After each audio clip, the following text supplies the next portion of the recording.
कृष्णाय वासुदेवाय हरिये परमात्मने प्रणत क्लेश नाशाय गोविंदाय नमो नमः गोविंदाय नमो नमः। वसुदेव सुतम देवम कंसानूरमर्दनम देवकी परमानंदम कृष्ण वंदे जगत गुरुम कृष्ण वंदे जगत। श्री कृष्णा शरणौ मम श्री कृष्णा शरणौ मम श्री कृष्णा शरणौ। अहोभाग्यशाली कल्याण कामनी मेरे देवियों, बड़भागी गीता के पैरोकार मेरे सज्जनों, कल से अपने इष्ट भगवान जी की दिव्य प्रेरणा को लेते हुए हम एक नए विषय पर विचार विमर्श गीता जी के आधार पे कर रहे गए। एकाग्रता विषय चल रहा है मेरे देवियों, कंसंट्रेशन, एकाग्रता या यकसुई।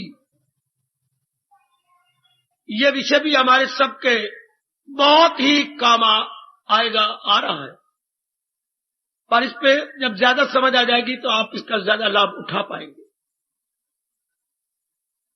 हमने विचार किया एकाग्रता है क्या, एकाग्रता क्यों करनी चाहिए और करनी चाहिए तो कैसे, क्या, क्यों, कैसे में ये सारा विषय छिपा पड़ा है। हम इसी को लिया चाहते हैं। एकाग्रता क्या, मैं थोड़ी सी दोहराई कर दूं। एकाग्रता क्या, चारों ओर से मन हटाकर किसी एक ही विषय पे जोड़ देना, ये एकाग्रता होती है। एकाग्र रहना मेरी देवियों, इसके विपरीत अर्थक है विक्षेपता। विक्षेपता होती है मन का चारों ओर भागना, माँ जी का चिंतन, फिर पिताजी का चिंतन, पत्नी का, पति का, कल गुजर गया, आज का, कल आने वाले का, इसको विक्षेपता बोलते हैं।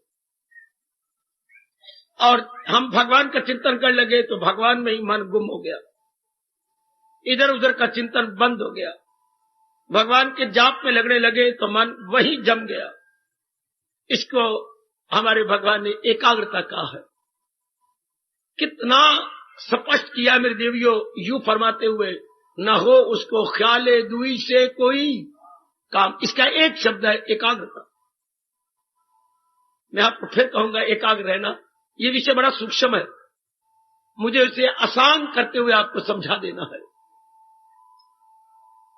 या यूं भी भगवान ने कहा ख्याल उसके वश में। अब वो ख्यालों के वश में नहीं रहा, बड़ी चोटी की अवस्था। वैदिक हिंदू धर्म के अनुसार बड़ी चोटी की अवस्था है मेरी कल्याणकामी देवियों, मेरे कल्याणकामी सज्जनों। ये तो बात ठीक हो गई। एकाग्रता किसे कहते हैं ये पता लग गया। एकाग्रता क्यों? चूंकि जिस शांति की हमें तलाश है, सुनो मेरी देवी, जिस शांति के लिए हमने जन्म लिया, हमने पढ़ाई की, हमने कमाई की, हमने शादी की, और भी नाना प्रकार के हमने कर्म किए, कर रहे हैं, करते रहेंगे, केवल शांति के लिए, आराम के लिए, चैन के लिए।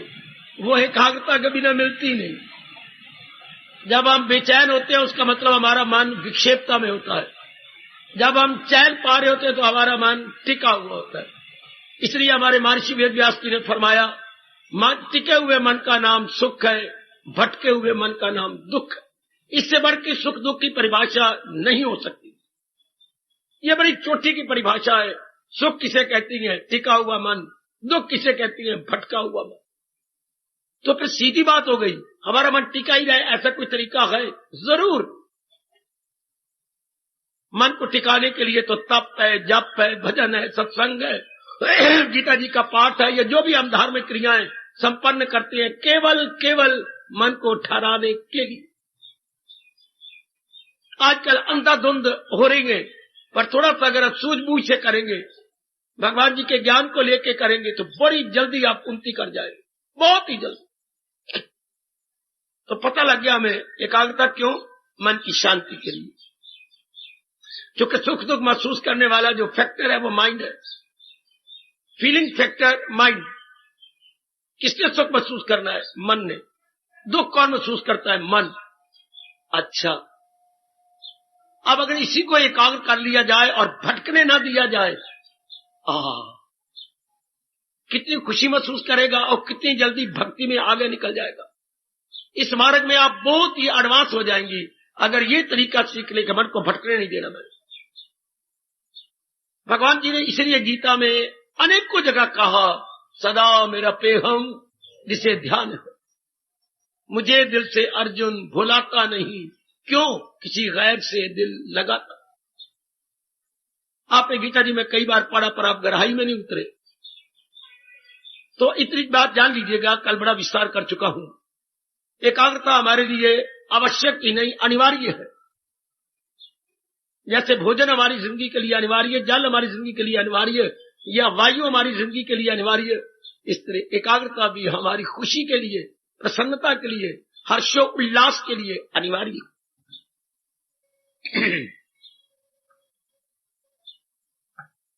कोई भी बैठ के विचार नहीं करता घर के अंदर, इस एकाग्रता को हम स्थायी कैसे बनाएं। ध्यान देना मेरी देवी, जो ये साधन सीख चुकी है, ये सीख गया है, बड़े अच्छे उसके भाग्य। जिसका मन हमेशा एक पॉइंट पर रहता है, चाहे हम कोई भी कार्य कर रहे हो, चलते फिरते, उठते बैठते, खाते पीते, लेते देते, मन एक में लगा हुआ है। सिर्फ एकाग्र उस वक्त नहीं जब हम ब्रह्म मुहूर्त में उठते हैं और भगवान का ध्यान करते हैं, उस वक्त कभी भी एकाग्र नहीं होगा। एक विशेष समय हम एकाग्र हो जाए, नहीं गीता कृष्ण मानते, नहीं व्यास जी कहते, एकाग्र उसी का मन रह सकता है जो सारा दिन इसकी निगरानी रखता है, सारा समय जो इसकी तरफ देखती रहती है। अच्छा, वो भी क्या प्यार हुआ जो सिर्फ ब्रह्म मुहूर्त में भगवान के प्रति प्रकट किया जाए। प्रेम तो प्रेमी के अंदर सदा रहता है। प्रेम को आज्ञा दी जाती है कि केवल तुम प्रभात समय 2 बजे आना और 4 बजे तक रहना, और फिर जो मैं मर्जी मनमानी सोचता रहूं, करता रहूं। इसको तो मेरे भगवान पखंड कहती है। आज की धार्मिक भोली भाली जनता इस राज को नहीं जानती। हम कुछ जानने की कोशिश करेंगे, मानने की कोशिश करेंगे, अपनाने की भी पूरी कोशिश करेंगे। अब मेरे साथ आगे बढ़ो। जान लिया एकाग्रता अनिवार्य है। एकाग्रता के बिना जिंदगी चैन और करार से नहीं कट सकती मेरे देवियों। बस अब सवाल चमकता दमकता हुआ खड़ा हो गया, हमेशा के लिए एकाग्र कैसे हो। बहुत प्यारा विषय, बहुत कल्याणकारी विषय, बहुत लाभकारी विषय। आपकी साधना में खासकर ये विषय उन्हीं के लिए है जैसे आप कल्याणकामी हैं, जिन्होंने रूहानियत की मंजिलें तय करनी है, जिन्होंने आगे बढ़ निकलना है, उनके लिए विषय बहुत ही अच्छा। भगवान करे जो आपकी समझ आ जाए, आप फौरन अपना ले, छोड़े नहीं। और मैं शुरू करूं आप स्थायी रूप में एकाग्र कैसे हो। मैं तीसरी बार कह रहा हूं, एकाग्र हो जाइए। जरा मन को बेटे एक जरा टिका के, बड़ा सूक्ष्म विषय, मैं मजबूर हूं फिर भी इसे सुबोध करने की कोशिश करूंगा। मन की तो आप जानते हैं नाना प्रकार की वृत्तियां हैं, क्यों बनाई परमात्मा ने, चर्चा करने व्यर्थ है। इनमें एक चोटी की वृत्ति है। वृत्ति को अंग्रेजी में वेव बोलते हैं भाई, लहर, WAVE। उनके पास और कोई शब्द नहीं है।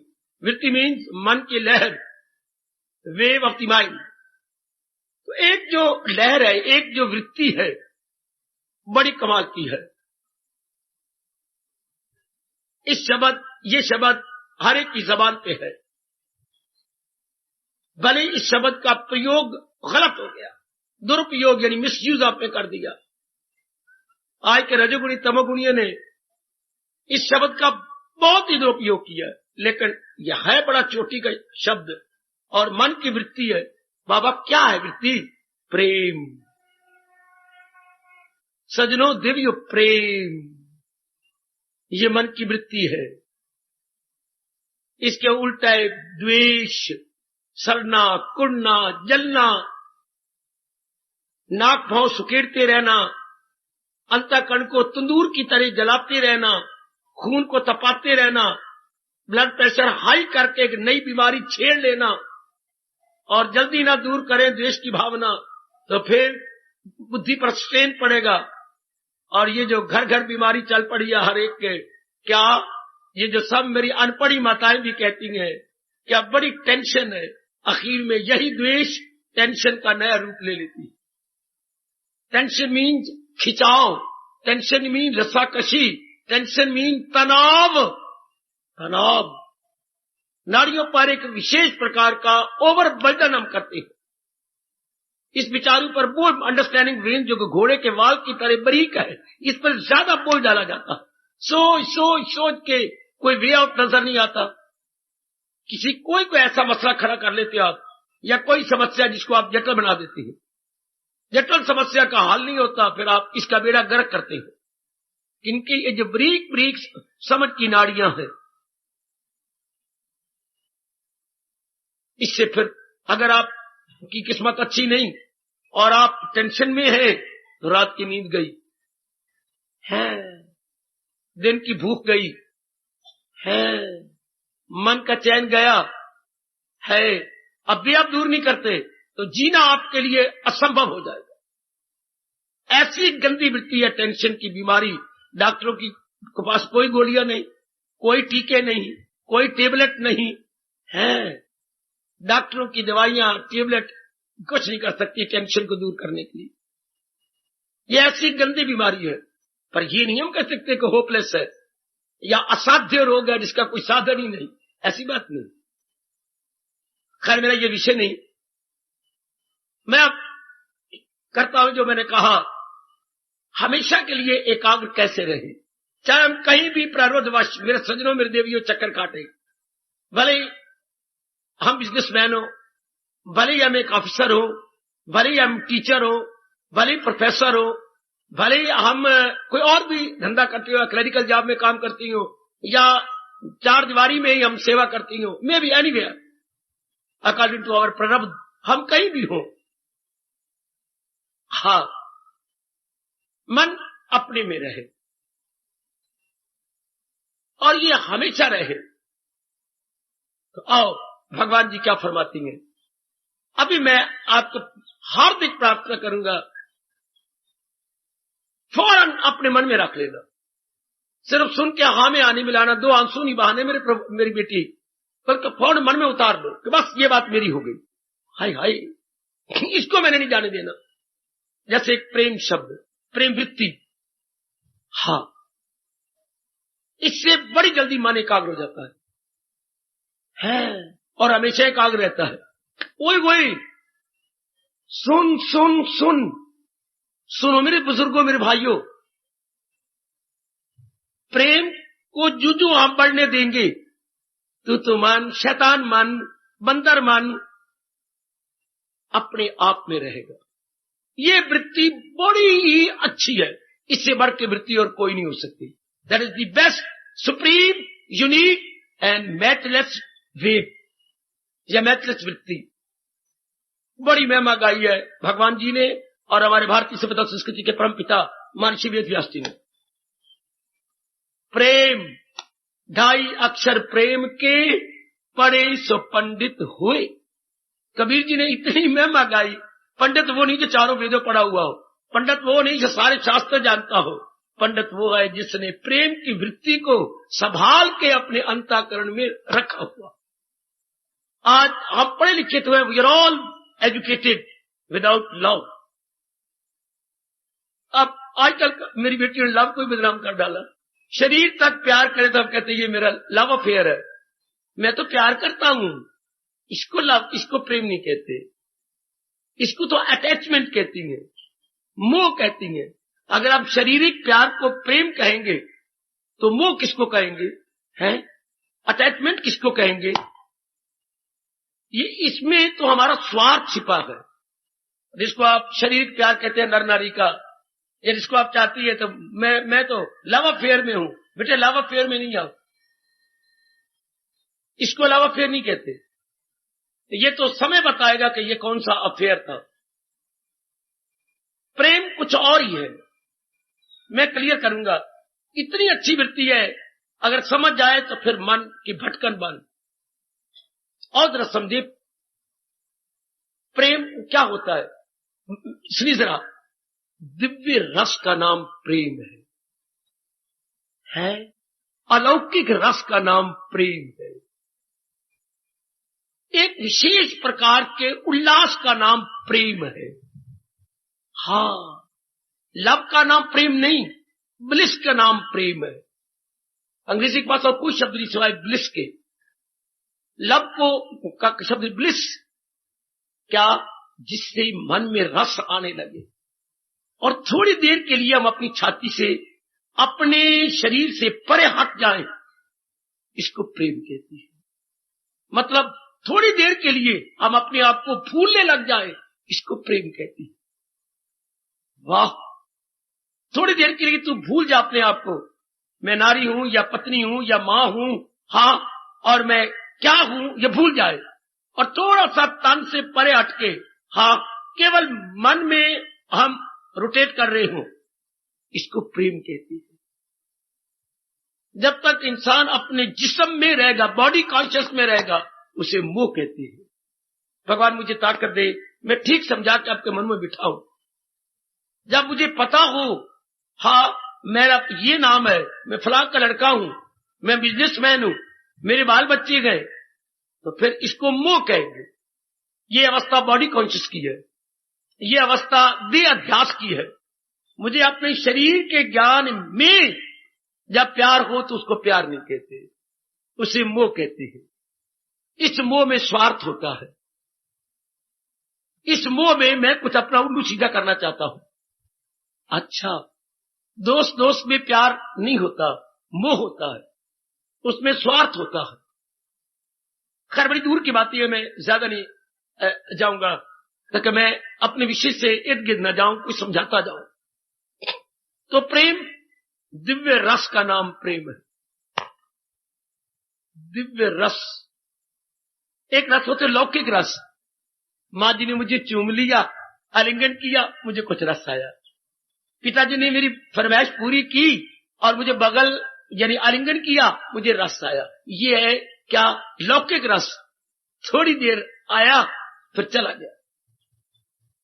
बड़ी बहन ने मुझे प्यार किया और मेरी हथेली पर पता नहीं क्या चीज रखी, मुझे रस मिला। दो दोस्त आपस में बगल गिर हुए और शेक हैंड गर्मा गर्म किया और आंखों आंखों में जरा प्यार लिया। ये शारीरिक रस है। पति पत्नी के प्यार में ये शारीरिक रस, चाहे आधा घंटा हो चाहे घंटा हो, शारीरिक रस। उसके बाद आप उकता जाएंगे, घबरा जाएंगे, आपका मन घूमने फिरने करेगा। इसको इसको इसको रस थोड़ा कहेंगे। ये दिव्य रस नहीं, ये लौकिक रस। टेम्परेरी, थोड़ा सा मन एकाग्र हुआ। अच्छा, ये जितने भी है इसके एक ही शब्द कहा गया, लौकिक रस। और लौकिक रस जी,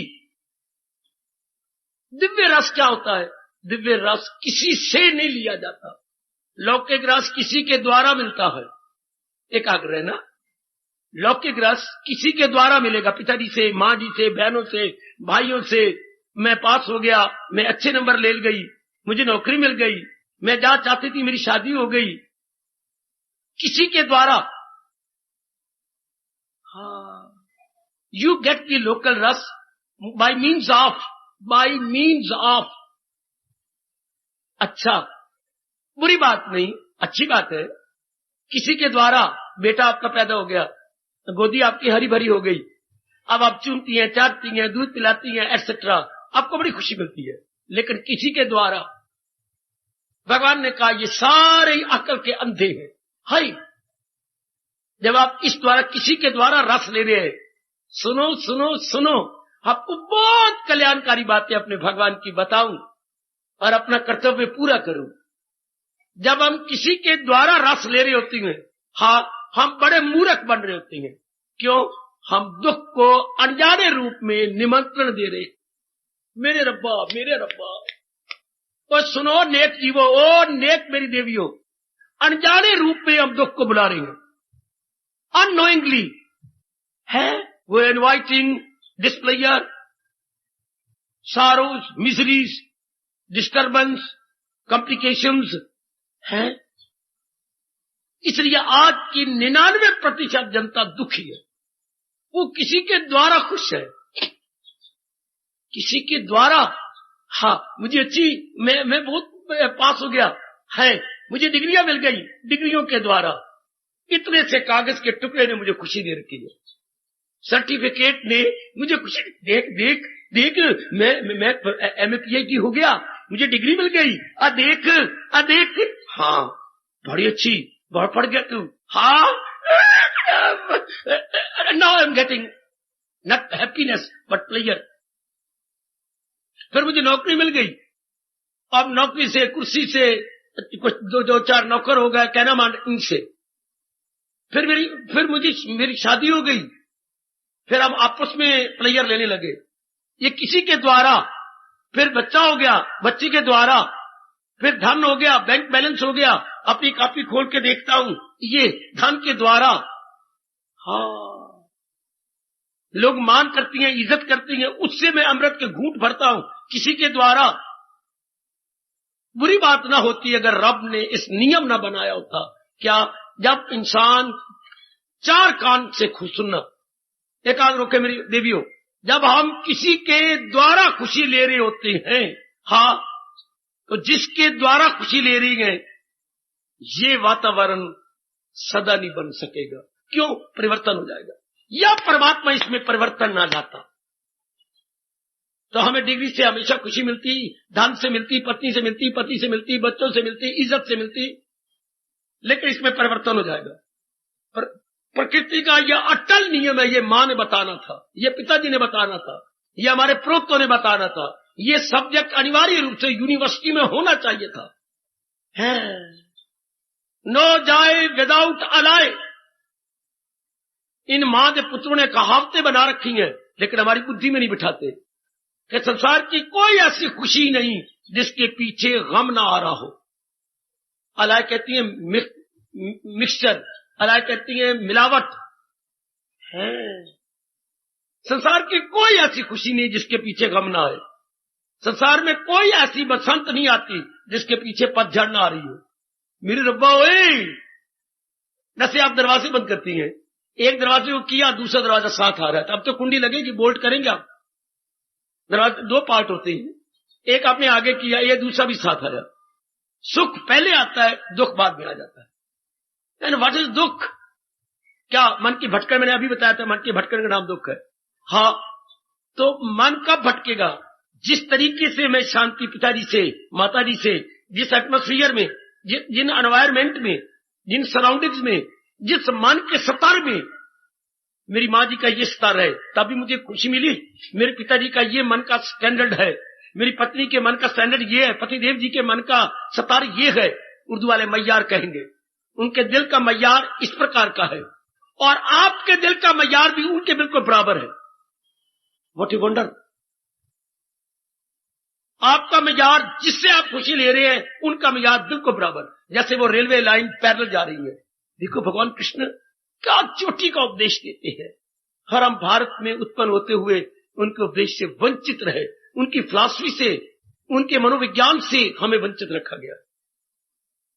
इसका मजा तब है जब आग हो दोनों तरफ बराबर लगी हुई, पर इस संसार में बराबर आग लगी रहेगी। जो इस वक्त सतार मेरा है, या पति का है, या पत्नी का है, ये, और आप बड़े प्रसन्न हो रहे हैं, मेरी बहुत अच्छी पति, मेरी बहुत अच्छी पत्नी, या हम तो आराम से रहेंगे, खुशी से रहेंगे। वातावरण आपको बुद्धू कहता है, अरे मेरे भाई आप आपस में खुशी से रहेंगे। हाँ, आप दोनों का सतार बराबर रहेगा, ये दोनों बराबर रहेंगी, यूं हमेशा जाएंगी। ये पत्नी के मन का स्तर और ये आपका स्तर, now these are all going parallel, तो ये पैरेलल जाएंगे, हमेशा नहीं जा सकते। क्यों? भगवान ने एक बड़ा विचित्र नियम बनाया परिवर्तन का। Change is the unchangeable law of nature. सुनो नेक जनता, वो कल्याणकारी मेरे देवियों, change is the unchangeable law of nature. प्रकृति का तब्दीली या परिवर्तन प्रकृति का ना बदलने वाला अटल नियम है। परिवर्तन प्रकृति का न बदलने वाला अटल नियम है। रपा रपा रपा रपा, दिन हुआ है, दिन ही रहेगा नहीं, दोपहर होगी, दोपहर ही रहेगी नहीं, शाम आएगी, शाम ही रहेगी नहीं, रात आएगी, रात ही रहेगी नहीं, प्रभात आएगी, प्रभात ही रहेगी नहीं, उषा काल आएगी। ओए मेरे रब्बा, what is strange circulation, what is strange change. क्या मेरा जोबन ही रहेगा? नहीं, प्रौढ़ावस्था मिडिल एज आएगी, मेरी मिडिल एज ही रहेगी, नहीं बुढ़ापा आएगा, मेरा बुढ़ापा ही रहेगा, नहीं श्यापा आएगा, श्यापा ही रहेगा, नहीं मैं मर जाऊंगा। हाय मेरे रब्बा, कोई भी संसार में, परिवार में, शरीर में, मन में, बुद्धि में, धन में, रिश्तेदारों में एक जैसी अवस्था नहीं रह सकती। फिर तो मरे कोई अपनी तरफ से जितनी मर्जी कोशिश कर ले। इसलिए सार रूप में महापुरुषों ने हमारे सामने निचोड़ रखा है, सब दिन होत ना एक समान। कभी ना भूलना आपको अपने कल्याण की कसम। आप कल्याण के लिए आती हैं यहां पर, आपको अपने कल्याण की कसम, इस सिद्धांत को कभी ना भूलना कि सब दिन एक जैसे नहीं होते, मतलब परिवर्तन जरूर होगा।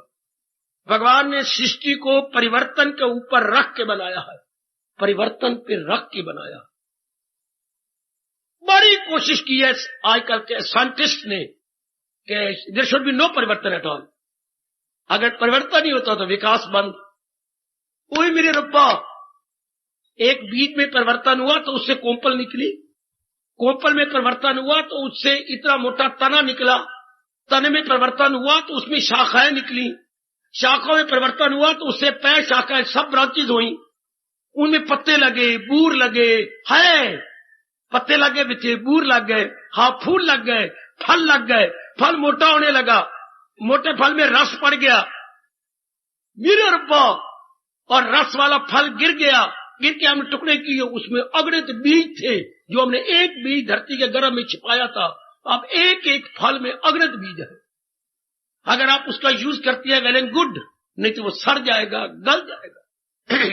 कितना परिवर्तन, इस तरह कितना परिवर्तन आपके परिवार में जब से आपने होश संभाली है, घर में कितना परिवर्तन देखा। प्रकृति ने ये नहीं देखना कि परिवर्तन आपके अनुकूल है कि प्रतिकूल, यह बात समझते जाना। परिवर्तन आपके फेवरेबल है या अनफेवरेबल, इट इज प्लेजेंट और अनप्लेजेंट है, यह आपको गवारा है या ना गवारा, प्रकृति नहीं देखती। प्रकृति के जैसे नियम है, चाहे आप सारे मर जाओ, सारे कुचले जाओ, प्रकृति को गिन गिन के एक एक क्विंटल गालियां दो, प्रकृति does not care at all. जो परमात्मा ने नियम बना दिया है वो आगे बढ़ चलेगा। बेटी बेटी बेटी बेटी, जो परमात्मा ने नियम शुरू से बनाया था, युग बदल गए पर नियम यूं के त्यों, नहीं तुम्हें परिवर्तन गवारा होता, न गवारा हो है, पर परिवर्तन होके रहेगा। दाना आदमी, आप जैसे दूरदर्शिता से काम लेने वाले जब इस राज को जान लेती हैं, अपनी सब प्रकार की इच्छाएं भगवान के चरणों में समर्पित कर देती हैं। सुनिए सुनिए, गौर से सुनिए, ए मेरी भगवती, सब प्रकार की जो हमारी लिमिटेड डिजायर्स है, लिमिटेड वांट्स है, लिमिटेड क्रेविंग्स है, लिमिटेड लॉन्गिंग्स एंड बिलोंगिंग्स है, हम भगवान के चरणों में समर्पित कर देते हैं। हाँ, जब ये जाना कि प्रकृति में परिवर्तन तो होके रहेगा, लाख पड़ा मैं कोशिश करूं, इंसान विवश है। कितना प्यारा शब्द है अपने राष्ट्रभाषा का, विवश, helpless. We are all helpless जहां तक प्रकृति के चेंज का नियम है। हेल्पलेस हो तो जब हम कुछ नहीं कर सकते, हमारी कैपेसिटी या शक्ति से बियॉन्ड है, तब हम कहेंगे हम विवश, हम मजबूर है, हम हेल्पलेस है। तो दाना आदमी इन सारी कामों को भगवान के चरणों में समर्पित, तो फिर क्या होगा? और अपने मन से कहते हैं मेरे मालिक आप तो अंतर्यामी, देख लो मैंने इस नियम को जान लिया, पर मैं तो अपना कल्याण करना सारे नहीं रख सकते। केवल आप जैसे कल्याणकामी जीव, केवल आप जैसे कल्याण कामनी जो इस कल युग में दिन ब दिन और कम हो जाएंगी और कम हो जाएंगी, क्योंकि रब ने कहा हुआ है हजारों में होगा कोई खाल खाल जिसको फिक्र असूल कमाल। हजारों मनुष्यों में कोई होंगे जो असलियत की पहचान करके अपना कल्याण कर जाए और मरे तो हमेशा के लिए मरे, फिर किसी मां के गर्भ में न गिरे। Gone and gone forever, no more coming, no more going. ये गोइंग कमिंग जो सोल की transmigration, no more, gone and gone forever. हाय हाय, गए मालिक की जात में तलीन हो गए। फिर ना तू छोरी बनी या छोरा बना, ना चल दे मुन्ने फिर ना बने हम, फिर तल्लीन हो गए। आप अंग्रेजी बोलते हैं सोल मर्द हो जाती है, गलत। जो मर्द कहना चाहता है जुर्रत करके खड़ा हो जाए।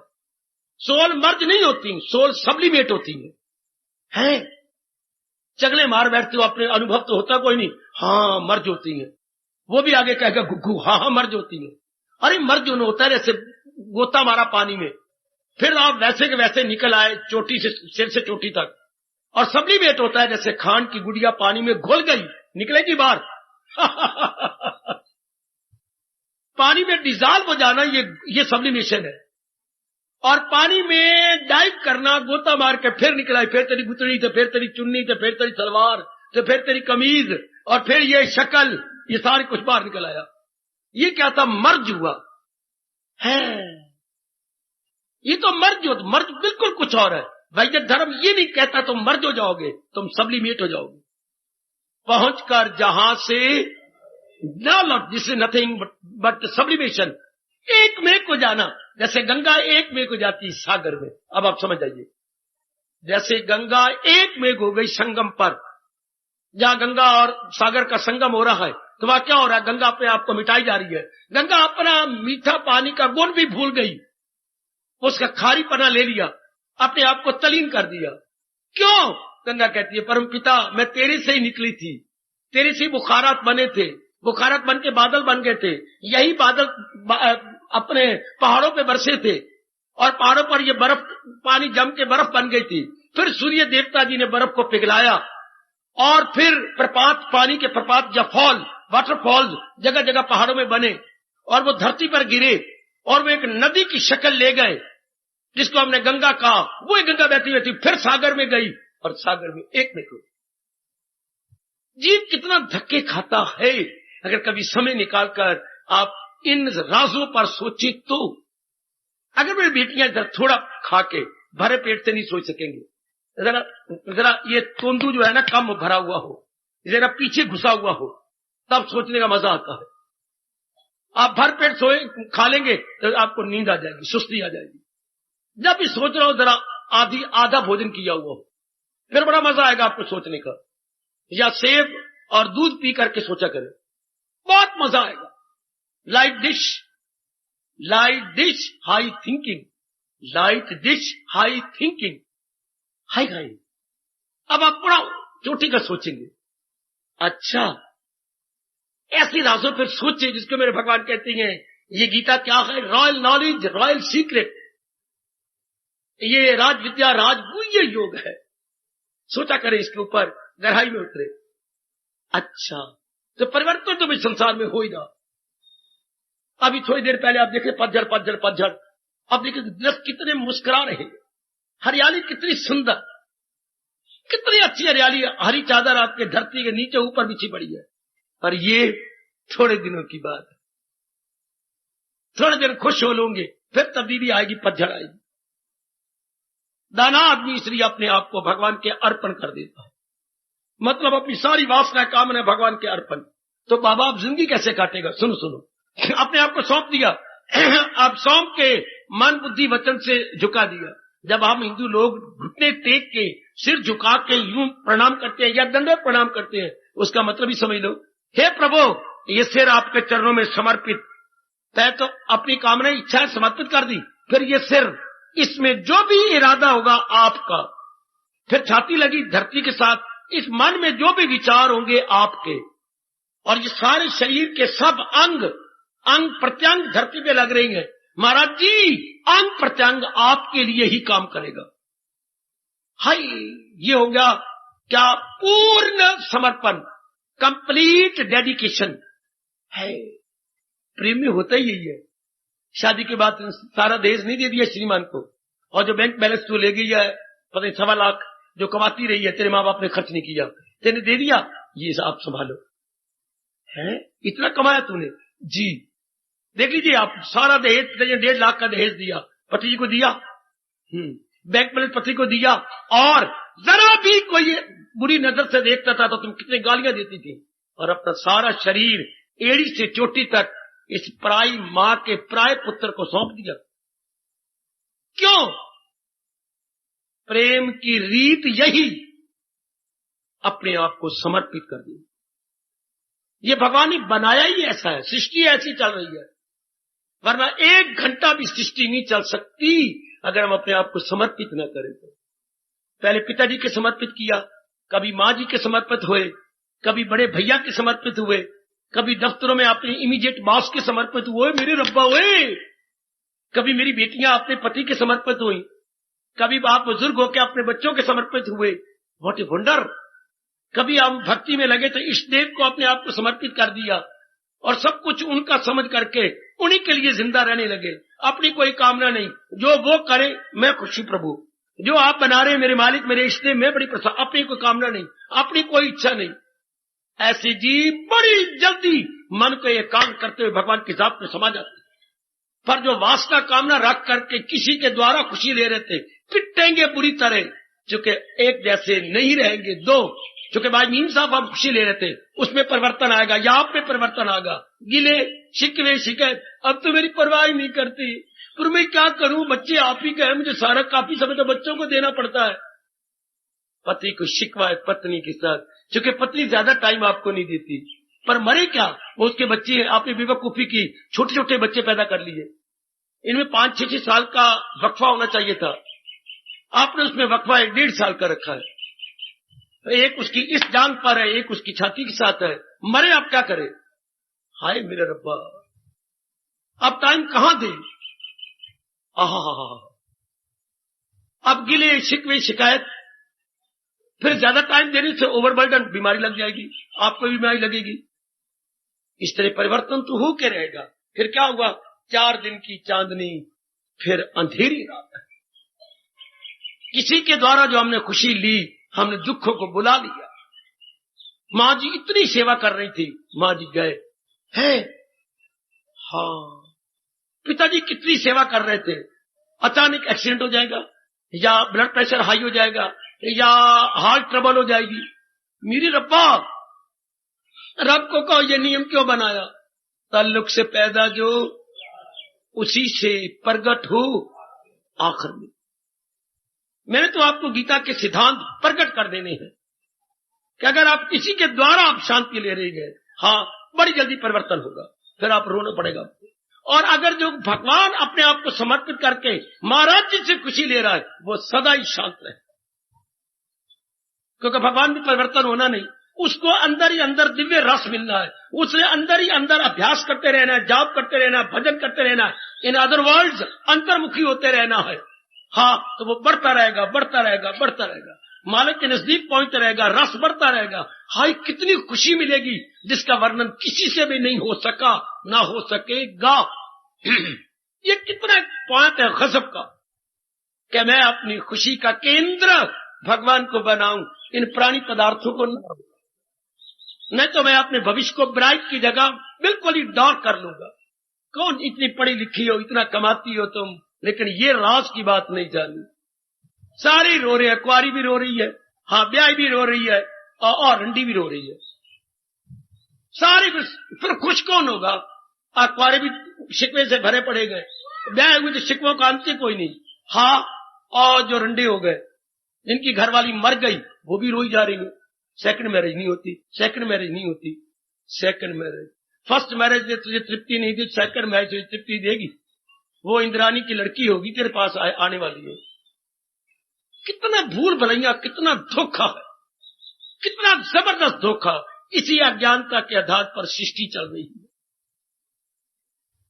ज्ञानवान सृष्टि नहीं चला सकते, मूर्ख अज्ञानी ही सृष्टि चलाएंगे। जिनको सिर्फ यही सिद्धांत पता लग गया कि ताल्लुक से पैदा जो होता है सुख, उसी से प्रकट हो आखिर में, तो भगवान इसी में कह रहे हैं, दाना कहां इससे कुछ काम आए। दाना भी कभी इंटेंगल नहीं होगा, निराला बन के अपने दिन काटेगा, निराला बन के, भले परिवार में रहे, निराला बन के, किसी के साथ अटैच नहीं होगा, किसी से उम्मीदें नहीं रखेगा, केवल अपने कर्तव्य कर्म करता रहेगा। जो माँ बाप बहन भाई के प्रति अपने कर्तव्य का जो अपने ऑब्लिगेटरी ड्यूटीज है, मेरे सज्जनों मेरे देवियों, वो बड़े हास्य के आधार रखेगा। गीता कृष्ण की शिक्षा क्या है? सब्जेक्टिव जाओ, ऑब्जेक्टिव नहीं। आय अपने ताई देखो, मेरा कर्तव्य पिताजी माँ, ये मेरी बहन, ये मेरा भाई, ये मेरी पत्नी, ये मेरा बेटा, ये मेरी बेटी, मेरा कर्तव्य इनके प्रति क्या है? वो मर जाएगा, वो दिन उसके लिए नहीं चढ़ेगा जब वो ऑब्जेक्टिव जाए। क्या पिताजी मेरे लिए ये नहीं कर रहे, माँ मेरे लिए ये नहीं कर रही, मेरी पत्नी ये नहीं, कभी भी नहीं। उसका तकिया कलाम ये है, जो मेरा फर्ज है जो है रख उस पर नजर, न जी डगमगा उसकी। हाय कितना गजब का नुक्ता। वो कहता मेरी ड्यूटी क्या है, मैं उसे पूरा कर दूं। कभी नहीं कहेगा मेरा बाप मेरे लिए ये नहीं कर रहा, मेरी बहन नहीं कर रही, मेरा भैया नहीं कर रहा। लड़ाई झगड़ा फसाद हम लोग बेचैनी तब लेते हैं जब उंगली यूं उठाते हैं। तू परवाह नहीं कर रही, आप मेरी परवाह नहीं करते, कोई मरे कोई जीवे, सुथरा घोल पतासा पीवे, वो कभी नहीं कहेगा। कहेगा भगवान तेरे दरबार में मैं सुरखरू होके आऊंगा, मैं अपना कर्तव्य निभा के आऊंगा। कोई निभाए या निभाए ना निभाए ये वो जाने, पर आप ये नहीं कहेंगे कि मैं अपना कर्तव्य पूरा करके नहीं आया। देखिए 15वें अध्याय का अंतिम फरमान, फराइज से अपने वो सुबक दोष होके जाएगा। आशिक का जनाजा है, जरा धूम से निकले, जरा शान से निकले, क्योंकि ये अपने सारे फर्ज पूरे करके जा रहा। ये संसारी का जनाजा नहीं, ये संसारी की अर्थी नहीं जा रही, ये किसी रब के प्यारे की अर्थी जा रही है। धूमधाम से निकालो। क्या?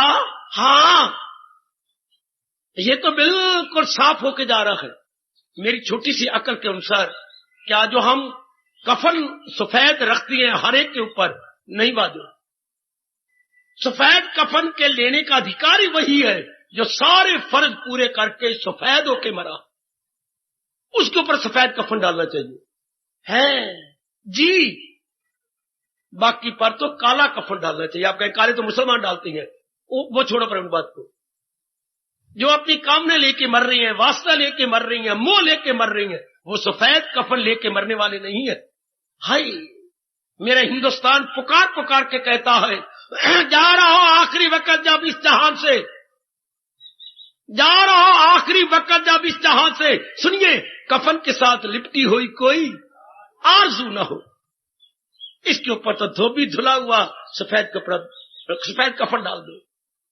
जा रहा हो इस जहां से जब आखिरी वक्त, कफन के साथ लिपटी हुई कोई आरज़ू न हो, कोई क्या कामना, कोई वासना। हाय मेरा ये रह गया, हाय मेरा पुत्र रह गया, हाय मेरी धी रह गई, हाय मेरे हाथ रंगने रह गए, हाय। और नालायक, जब दिन ब दिन आयु जा रही थी, दिन ब दिन ऐसे घड़ियाल बजते थे, गाफल तुझे घड़ियाल ये देता है मुनादी, गर्दू ने घड़ी उम्र की एक और घटा दी। सुबह होती है, शाम होती है, उम्र यूं ही तमाम होती है। व्यास जी ने कहा सवेरे शाम दुनिया वालों के लिए, आपके लिए नहीं है, हमारे लिए नहीं। सुनो तो, सुन मेरी भोली भाली डबल रोटी, ए डबल रोटी, सुनो जरा। क्या? सवेरे शाम तो रजोगुनी जीवों की होती है, हमारी नहीं। तो हमारे लिए क्या है? जो तो है ना सवेरे, वो सफेद चूहा है, हाय हाय, और जो रात है ना वो काला चूहा है। अच्छा, ये हमारी उम्र की टेढ़ी दिन रात काटी जा रही है। देख रहा समझाने का ढंग।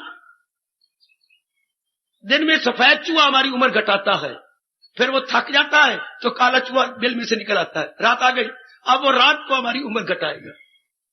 हमारे लिए दिन रात सफेद और काले चूहे हैं जो हमारी आयु कम करते जा रहे हैं। नालायक इंसान वासना करके ये भूल जाता। मेरी बुद्धू बेटियां अपनी वासना कामना मोह करके इस असलियत को भूल रही हैं कि सुबह होती है, शाम होती है, उम्र यूं ही तमाम होती। तो कुछ ठोस रूप में करना था, मरने से पहले सब अरमान पूरे कर लेने थे, उल्टी बढ़ते जा रहे। ऐसे गंदा रास्ता लिया है भगवान का रास्ते को छोड़ करके कि वो ख्वाहिश का बंदा गुनाहगार, हयात उसकी दुनिया में बेकार। अब दाना आदमी को पता लग गया, ज्ञानवान को गीता जी का ये सिद्धांत पता लग गया, मेरी कल्याणकामी देवियों को ये सिद्धांत समझ आ गई। अब क्या केवल हम अपने अपने प्रति जो फर्ज है वो पूरे करते जाएंगे, जो हमारे लिए बैठती है कि ये फर्ज इनके लिए है, कर दी। वो करे ना करे जाने वो, कितनी जल्दी आप अपने मन को एकाग्र, हमने हमेशा व्यक्तिगत सोचना है, वस्तुगत नहीं। उसने ये नहीं किया, मर गए। फिर हम अपने को तो देखते नहीं। न कहा करो ऐसा। अगर जल्दी भक्ति करनी है, कल्याण करना है, मेरा फर्ज क्या है? क्योंकि जो है फर्ज तेरा रख, उस पर नजर न दी डगमागा, उसकी तकमीली, उसको पूरा कर, एग्जीक्यूट करो जल्दी जल्दी, तो हमारा मन टिका रहेगा।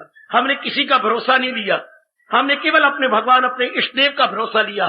बारी रूप में हमने किसी, हम तो कर्तव्य कर्म पूरे कर रहे हैं, बेटी बेटी बेटी, हम तो अपने कर्तव्य कर्म को निभाई जा रहे हैं। मन हमारा अपने में रहेगा, हाय मन हमारा बाहर नहीं जाएगा। रोते पिटते वही हैं जो भरोसा करते हैं, जो कईयों के सहारे दिन काट रही हैं, उन्हें रोना पड़ेगा, वो नहीं भक्ति कर सकते। उनका मन टेक सकता ही नहीं, क्योंकि परिवर्तन होगा, गवारा नहीं होगा, रोते रहोगे। परिवर्तन होगा, आपके अनुकूल नहीं होगा, आपको रोना पड़ेगा। परिवर्तन तो हो गए, इसलिए आपको सारे दुखी नजर आते हैं। मैं जाने दुख मुझको, दुख सभाया जग, कोठे चढ़ के वेख्या घर घर इयो अग। रहने का ढंग ही नहीं आता, जीने का ढंग ही नहीं आता। जीने का ढंग तो इतना अच्छा सिखाया है भगवान कृष्ण ने, बहुत ही कमाल का। दो ही तो ढंग गीता सिखा रही है, बाखुशी जीना, समय आ जाए तो बाखुशी शरीर को छोड़ देना। हाउ टू लिव हैप्पीली कोई गीता से सीखे, हाउ टू लीव हैप्पीली कोई गीता से सीखे। How to live happily, how to leave, इस ध्यान को छोड़ना। हाउ टू लिव हैप्पीली, ओ बाबा जी मेरे बच्चे, हाउ टू लीव हैप्पीली, ये दो कलाएं आपको कृष्ण सिखाते हैं। और पढ़ी लिखी एजुकेटेड बेटी, मॉडर्न गर्ल, ये दो कलाएं आती हैं ना बाबा? मैं तो सुन पहली बार रही हूं। हाउ टू लिव हैप्पीली जी, हाउ टू लीव हैप्पीली है क्या है? और हो क्या रहा है? How to live weepingly, how to leave weeping, फिटे लाना। रोते हुए दिन काट रही हैं, तलियां मलते हुए जहान से निकल जाती है। यह तो कोई जीवन ना हो, यह तो कोई जिंदगी नहीं। क्या भगवान ऐसे चाहते थे हम रोते रहे पिटते रहे? बिल्कुल नहीं चाहते। वो तो चाहते खुशी से जियो, खुशी से छोड़ जाओ इस जहान को। भगवान नहीं चाहते। जिसने सृष्टि बनाई उस प्रभु ने आपको इधर चोटी का गीता का उपदेश दिया है। जो ये दो ही तो साधन बता रहा हूं, गीता में है क्या? How to live happily, how to leave happily. बाखुशी कैसे दिया जाए, बाखुशी इस शरीर को कैसे छोड़ दिया जाए, इसके लिए अच्छा अभ्यास करना पड़ता है। जैसे आपने मैट्रिक करने के लिए कितना अभ्यास किया, बीए के लिए कितना अभ्यास, एमए के लिए और पीएचडी के लिए तो मर ही गए हम। रिसर्च कर कर कर कर कर करके गहराइयों में गोते मार मार करके कितनी मेहनत करेंगे, इसके लिए भी मेहनत करनी पड़ती है। काफी समय देके पुराने विचारों को, पुराने इरादों को छोड़ना पड़ता है और एक इरादे को रख लेना होता है। मैं क्या कहने जा रहा हूं, एकाग्रता पर कुछ प्रकाश डाल रहा हूं। एकाग्रता कैसे बनी रहे? जब इंसान पूर्ण रूपेण अंतर्मुखी हो जाता है और बाहर किसी पर भरोसा लेने योग्य है ही नहीं। अगर तो ये हमेशा हमारा साथ दे, हम भरोसा ले, इनमें परिवर्तन ना आए, लो इनके स्वभाव में परिवर्तन आ जाएगा, इनके विचारों में परिवर्तन आ जाएगा, इनके इरादों में परिवर्तन आ जाएगा। आप सगे भाई को देख लो, आप पिताजी को देख लो, अपनी माता, ये तो हमारे बड़े नजदीकी है। शादी के बाद अपनी बहन को देखो, जैसे मैंने इन्हीं नेत्रों से अपनी बहन को देखा। मैं माफी चाहता हूं ये कहता हुआ, बहनें नहीं डहने बन जाती है। मेरे छाती पर इतनी जोर की चोट लगी जब मैंने ये देखा। शादी के बाद बहनें बहनें ही नहीं है, इनमें वो दर्द ही नहीं, वो हमदर्दी नहीं, केवल बाप को लूटना चाहती है। क्या बन गया इनका? वो खून कहां गया? खून पानी हो गया। कितना अंतर आ जाता है। शादी के बाद बहन कैसे, शादी कुंवारी अवस्था में बहन कैसे। आप अपने घर में देखो, शादी के बाद भाई, कुंवारा भाई कैसे, नया भाई कैसे। हाय मेरे रब्बा कितना परिवर्तन। फिर छोटा भाई कैसी है, बड़ा भाई कैसी है। जिसके जितने भाई है उतने छापे हैं, उतनी हलचल है, उतनी बेचैनी है। जिसके जितने मामे हैं उतने ही शिकवे हैं। एक जैसा हो ही नहीं सकता, परिवर्तन ही नहीं होगा। हाँ, इस तरीके से इंसान शांत रहेगा। वे तो बदल जाती है सारे। कुआरे होते हैं तो हम कैसी होती हैं, ब्याह जाती है तो हम कैसी होती है। बड़ा अंतर, हाँ बड़ा भारी अंतर। आपने तो देखा है, मैंने तो आंखों से देख लिया। कि ब्याहों का सलूक क्या है और कुंवारों का सलूक क्या है।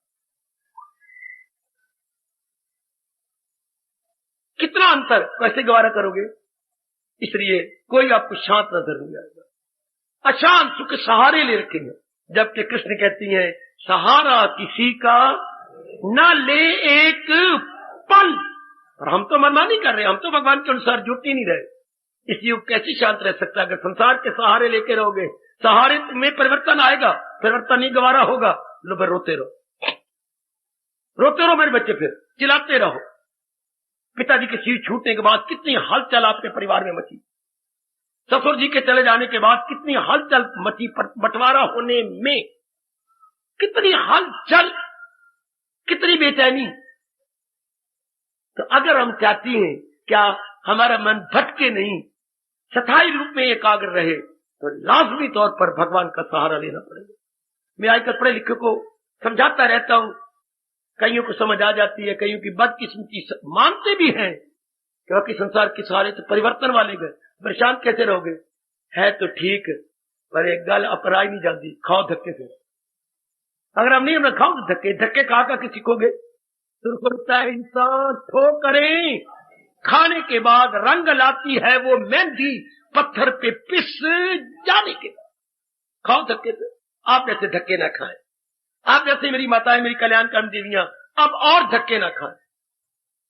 संसार के तजर्बे हैं तो हमारे उस्ताद, लेकिन इनके लिए कीमत बड़ी देनी पड़ती है। तजर्बे लेने के लिए बड़ी कीमत देनी पड़ती है। तजर्बों से इंसान सीख तो जाता है, डाकू से, खूनी से मुनि भी बन जाता है, वाल्मीकि जैसे।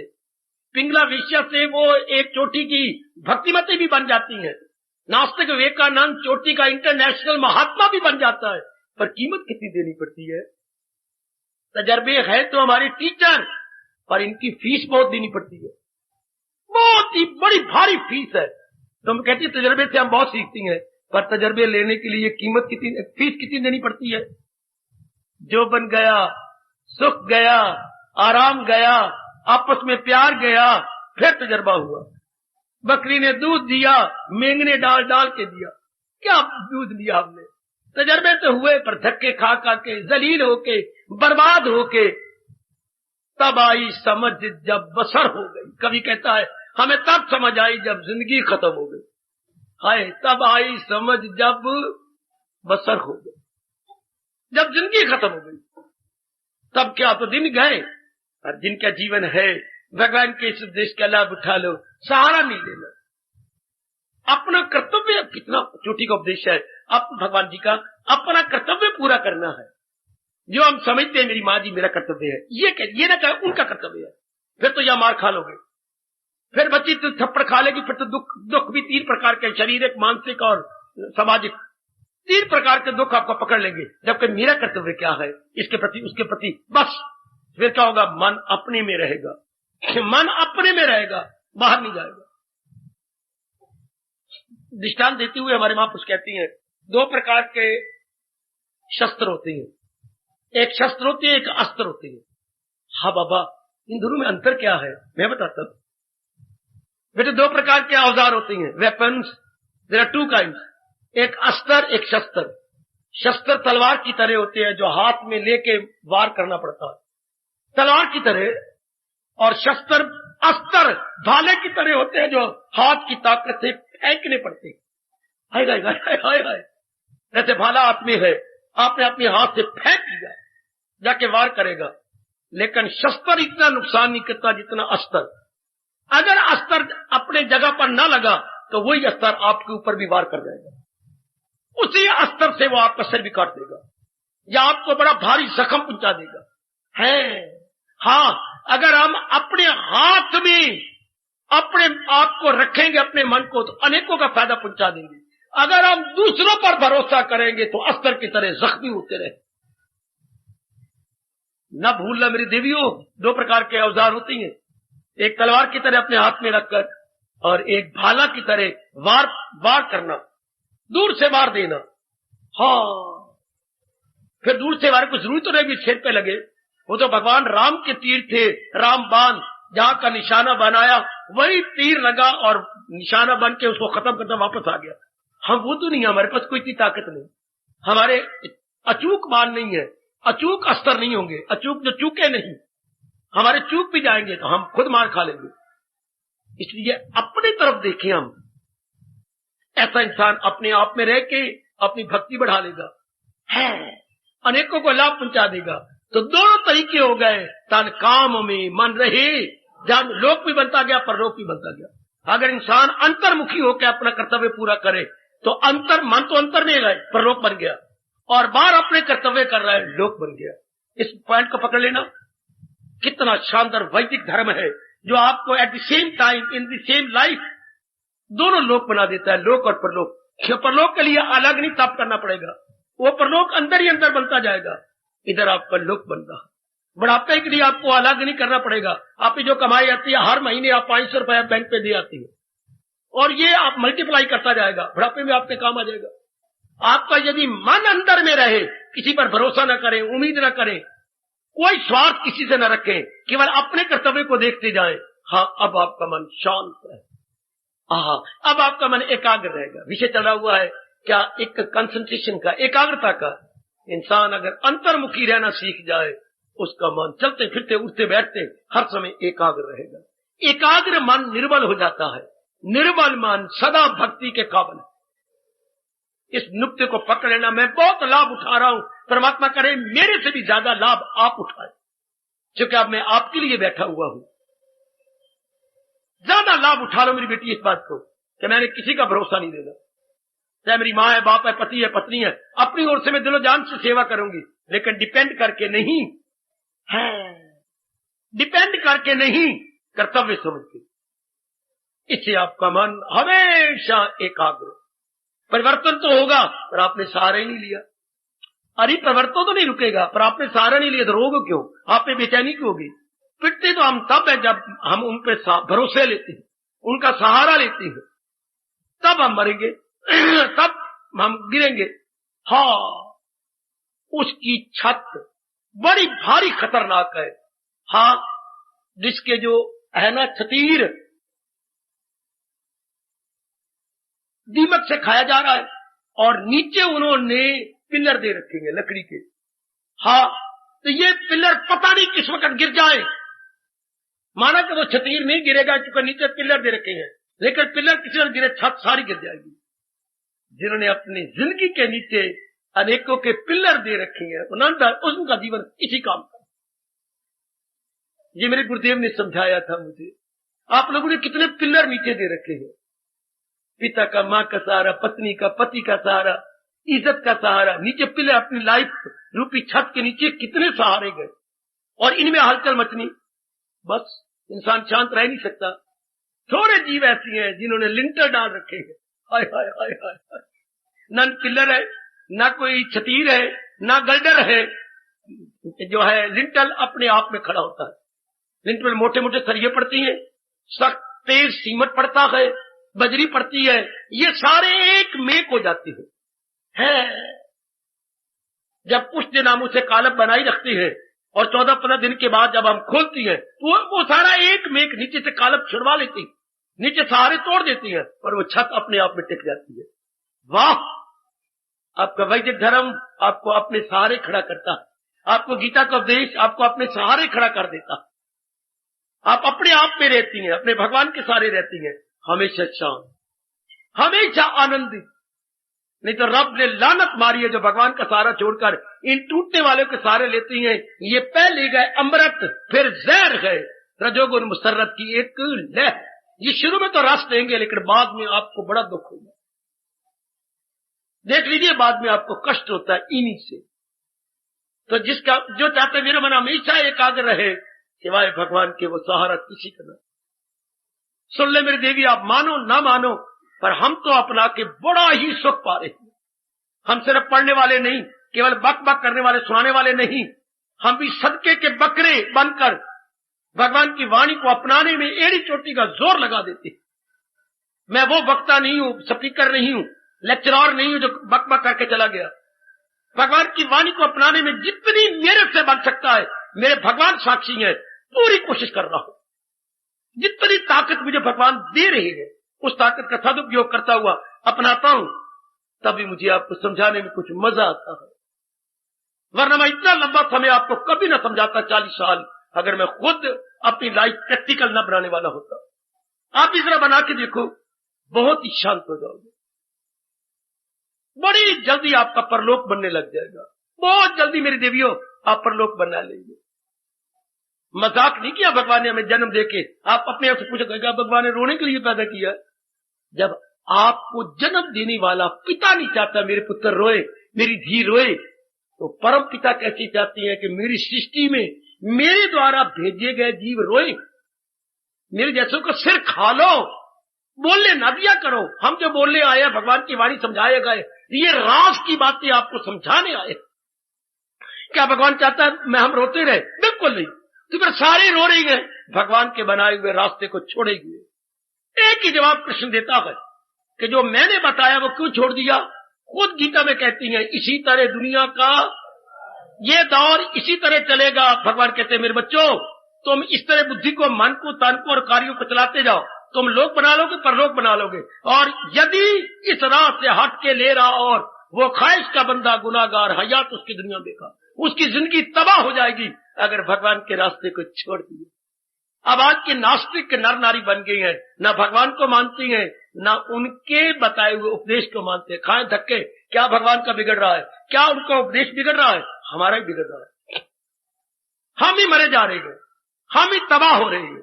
क्या भगवान का बिगड़ रहा है? मेरे बेटे, अगर दुनिया नास्तिक बनती जा रही है और हम मनमानी करके क्या जलील हो रहे हैं, बर्बाद हो रही है। भगवान नहीं चाहता हम रोएं। ना मेरी सजनों, हम उनके बच्ची हैं और अपने श्रीमुख से गीता में कह रहे हैं मैं सारे जहां का हूं, माता पिता मैं दादा हूं, सबका मैं हूं आसरा। वो थोड़ा चाहती है जैसे जन्म देने वाला पिता नहीं चाहता मेरी औलाद सुखी रहे। मां रोटी नहीं खाती अगर पत्र आ जाए कि धी उसकी दुखी है, बिल्कुल कलेजा हाहाकार मचाता है।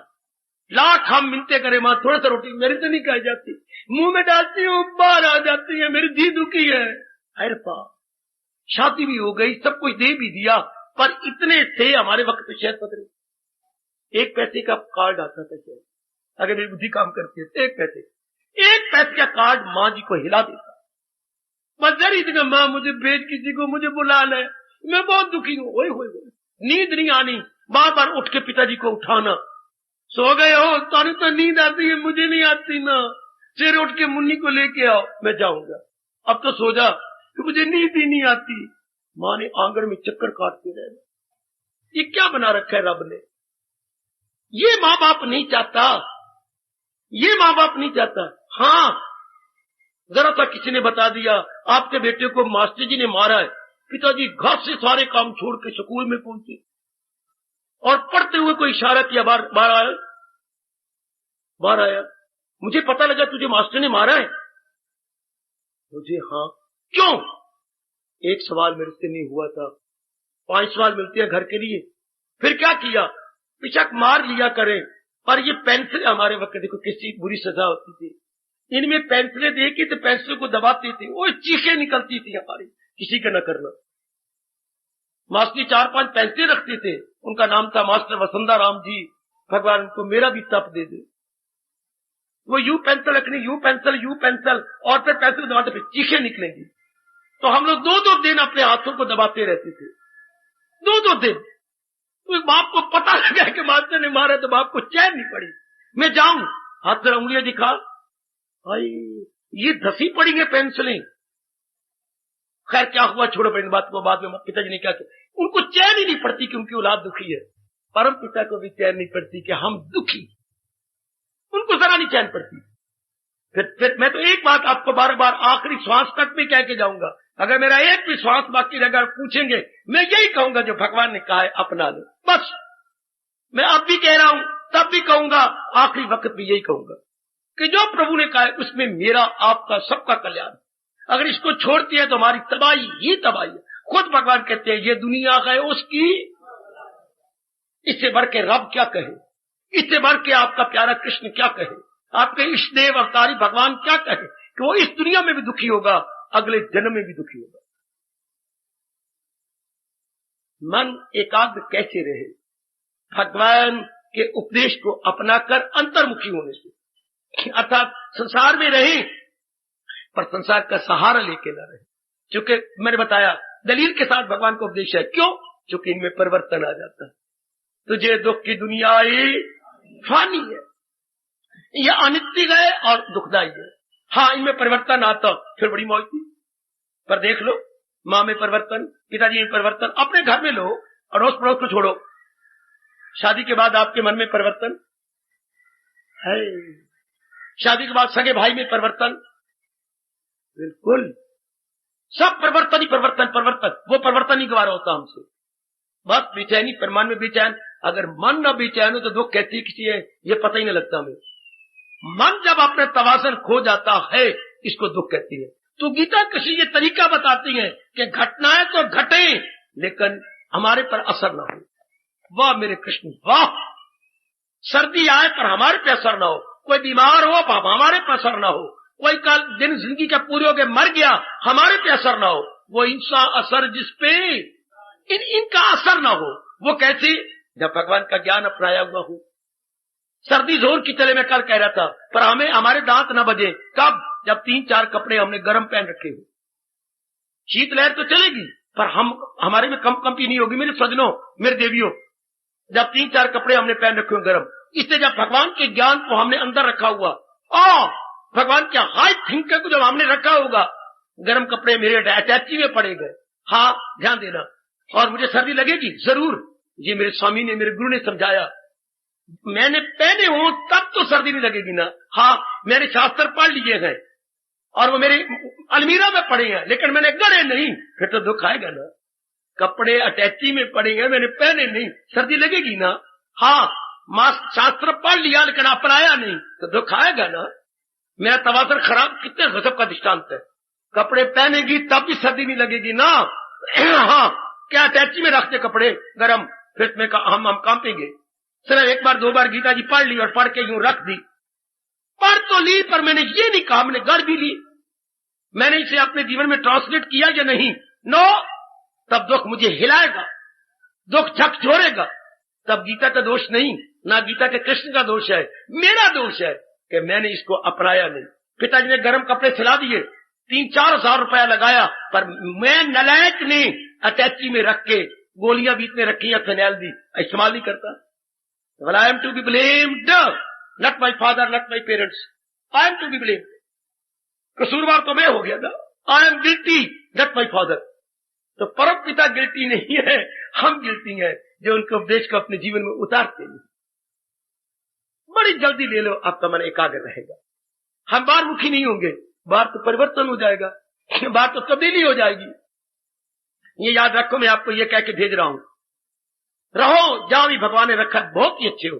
आप सहारा ले लेती हो, मरो फिर। आप बात, नारी तो बात बात में सहारा लेती है, बात बात में। इसलिए आप इंसान से कई गुना ज्यादा रोती हैं। नर की अपेक्षा नारी कई गुना दुखी जाती है, क्योंकि आपका मन रब ने नरम बनाया, मां बनाना था। आप सहारे लेकर दुखी होती हैं। और भी हैरानगी की बात, भारत में नारियों की आत्महत्याएं हर वर्ष बहुत ज्यादा बढ़ती जा रही है।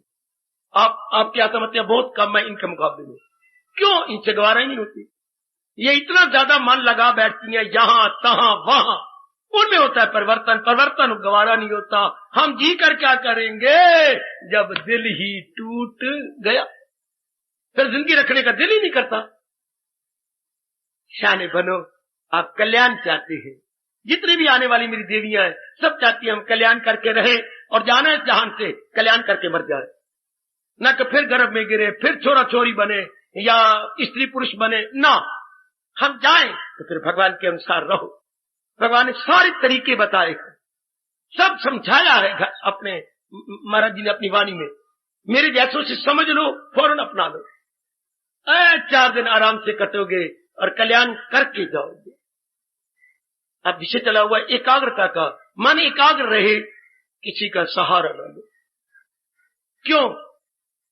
ये टूटने फूटने छूटने वाले हैं। These are all crockery, these are all perishable है। Nothing, this is crockery. जैसे क्रॉकरी शीशे के बर्तन होती हैं, चीनी के बर्तन होती हैं, पता नहीं किस वक्त कड़क टूट जाए, इनका भी भरोसा कोई नहीं, किस वक्त कब टूट जाए। आजकल तो मौत कलकैरियां मार रही है। और मर गया, एक्सीडेंट हो गया, क्या हो गया, हार्ट फेल हो गया, और क्या हो गया, रात सुत्ता ही सो गया, और क्या हो गया, टीका रिएक्शन कर, हाय रब्बा मेरे, डॉक्टर कैसी हार ले लेते, क्या करें, टीका रिएक्शन कर गया, दवाई रिएक्शन कर गई, रिएक्शन। अपने को छुपाने का ये शब्द कितना सुंदर निकाल लिया गया। मेडिसिन रिएक्शन कर गई, टीका रिएक्शन कर गया, बात बात में इशारे, मुझे पेट में दर्द पड़ गई, मेरा बच्चा पेट में उल्टा हो गया, मैं मर गई, मेरा ये नहीं होता। मौत तो बात बात में देख लो, जगह जगह जगह जगह मौत मौत मौत मौत, कोई खुशी की बात नहीं करता, सिर्फ मौत की बात। एक्सीडेंट हो गया, फलाना हो गया, ये हो गया, ब्लड प्रेशर हाई हो गया, उसको ये हो गया था, उसको ये बन गया था। मजाक कर रही है काल हमारे साथ। और जो महाराज जी के अनुसार रहती है, अपना कल्याण करके रह के कल्याण करके चले जाती है। तो ये मृत्यु लोक जाना तो हमें है, तो क्यों ना भगवान जी के अनुसार अपनी जिंदगी में कल्याण करके रहे, कल्याण करके चले जाते। आखिर में कहना चाहता हूं, या तो लड़के ने इम्तिहान ना देना हो, इम्तिहान देना है तो क्यों ना तैयारी करके रहे, या तो हमारे संसार में जाना नहीं, जाना है तो क्यों ना तैयारी करके रहे। तैयारी क्या है, फिर वही आगे, मैं वही आ गया हूं, सुकेड़े जो हर शाय से ये कृष्ण तैयारी करवाती है कि हमने बेवकूफी से अनेक शरीरों के साथ अपने आप को अटैच कर दिया, अनेकों के साथ अपने आप को मिला लिया। अब तैयारी का है, अनेकों से अपने मन को खींचे और भगवान के संग जोड़ दे, ये है तैयारी। कोई 2 दिन में जोड़ लेता है, कोई 2 महीने में, कोई 2 वर्ष में, कोई 2 जन्मों में भी नहीं निकाल सकता। आप देखो 2 महीने में खींच लोगे, 2 वर्षों में खींच लोगे, लानत मुझे अगर मैं ये कहूं कि 2 जन्मों में खींचोगे। सिर्फ खींचना है अपने आप को, इनसे खींच के क्या वही मन की ताकत लगा देनी है भगवान के साथ। बाबा हमने अपना मकान बनाना, एक पूछने के लिए आया, हाँ आपके मुकद्दर मकान है, तो तूने मुझसे कुछ महीने पहले ही पूछा था, हाँ फिर आज फिर वही प्रश्न कर रही हो, क्या बात है? बाबा मकान तो मैंने बनाना है, पर आज पहले मेरा बिक जाए ना पुराना मकान, उसी का फंड कुछ कर्जा लेना है, कुछ वो धन होगा तो मैं नया मकान बनाऊंगा। हाँ तब होगा। अब आप क्या, अब अपना कल्याण करना चाहती हैं, तो जो मन आपने फैलाया है अनेकों के साथ, खींचो ना, तो वही मन की शक्ति परमात्मा के साथ लग जाएगी। क्योंकि अभ्यास तो मन ने करना है, mind is engaged with so many name and form. अब उससे खींचिए और ये शक्ति जो इकट्ठी होगी, जोड़ दी। जैसे कहते हैं पुराना मकान मैंने डिस्पोज ऑफ करना और उसी के धन से मैंने नया मकान बनाना है। हाँ यही अपनी मन की शक्ति भगवान के साथ लगानी है। मन की शक्ति बिखेरी हुई है अनेकों के साथ, खींचो। अब खींच के वो मन की शक्ति इकट्ठी हुई, जोड़ दो वाले के साथ। कितना मन एकाग्र रहता है उस नेक जीव का, उस लक्की सोल का मन कितना एकाग्र, जिसने चारों ओर से मन को खींच लिया। अब आपका क्या, हमेशा मन एकाग्र रहेगा। भक्ति में आप उन्नति करते जाएंगे। गृहस्थी इसलिए उन्नति नहीं करती को मन को खींचते नहीं। आप कहते हैं मेरे बाकी भी मोह ममता वासना काम लोभ चलता रहे, एक भक्ति में नाल नाल चलाई जावा। भगवान कहते ये हो नहीं सकता। क्या केवल एक भक्ति चलेगी, बाकी वृत्तियों का गला दबेगा, काम का, क्रोध का, मोह का, लोभ का, अहंकार का। इनके रहते हुए आप कहें कि भक्ति भी कर लूं, ये असंभव असंभव। क्योंकि कबीरा मन तो एक है, चाहे जिधर लगा, चाहे हर की भक्ति कर और चाहे संसार या विषय कमा। Mind is one, either to this side और टू दैट। मन दो तरफ नहीं लगता। भगवती सजनों, सोचना मन हमेशा एकाग्र कैसे रहे, जब ये अंतर्मुखी हो जाए।